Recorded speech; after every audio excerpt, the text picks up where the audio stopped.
साहेब व पालकमंत्री जयकुमार गोरे साहेब होत आहेत आणि अनेक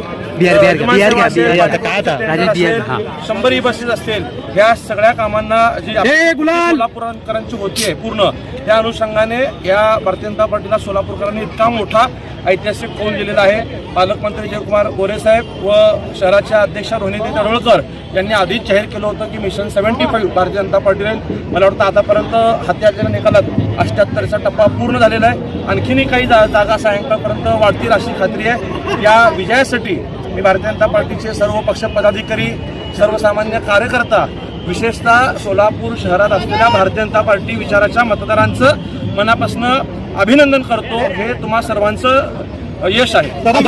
टीका केला, मात्र काँग्रेसला आतापर्यंत एकच जागा मिळाल्या आहे। काँग्रेस कधी काळी सत्तेत होतं, मात्र आता साधारणतः यासाठी सर्वस्व दुर्दैवी खासदार असलेल्या प्रणिती शिंदे हे एकमेव जबाबदार आहेत। नगरपालिकेच्या वेळेस मी बोललो होतो की त्यांनी कार्यकर्त्यांना वाऱ्यावर सोडून फक्त दिल्लीत राहणं पसंत केलेलं आहे। राहुल गांधींच्या सहवासात जास्त राहिल्यामुळं प्रणितीताई त्यांच्या बहिणीप्रमाणेच अशा बेताल वक्तव्य प्रचारात सुद्धा त्या स्ट्रॅटेजीमुळं आज काँग्रेस पक्षांच्या कार्यकर्त्यांचं नुकसान झालं। एमआयएम हा 2 नंबरचा पक्ष ठरला। एमआयएम आम्ही त्या भागात लढत द्यायचा प्रयत्न केलेला आहे, परंतु आपल्याला माहिती आहे की सोलापुरात अनेक भाग हे एमआयएमच्या विचाराचे भाग होते आणि त्या अनुषंगाने त्यांना त्या ठिकाणी यश आहे मोठं म्हणता येणार नाही। मागच्या वेळेस 9 होते, त्यातही त्यांचं कमी झालेलं आहे, परंतु महाविकास आघाडीचे सुपडा साफ त्या ठिकाणी झालेला आहे। लोकांनी स्पष्टपणे मॅन्डेट भारतीय जनता पार्टी जागा कमी जरी असतील तरी दादा 2 नंबरचा पक्ष ठरला एमआयएम।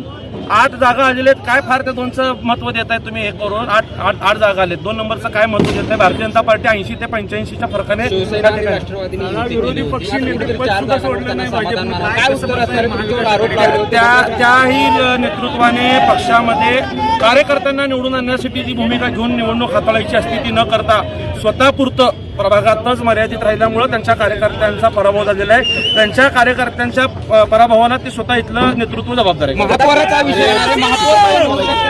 महापौरचा जो विषय आहे, आता कोण कुणाला संधी मिळू? भारतीय जनता पार्टीची प्रदेश कमिटी, विशेषतः मुख्यमंत्री, प्रदेशाध्यक्ष आणि जयकुमार गोरे साहेब हे त्याबाबतचा निर्णय घेतात।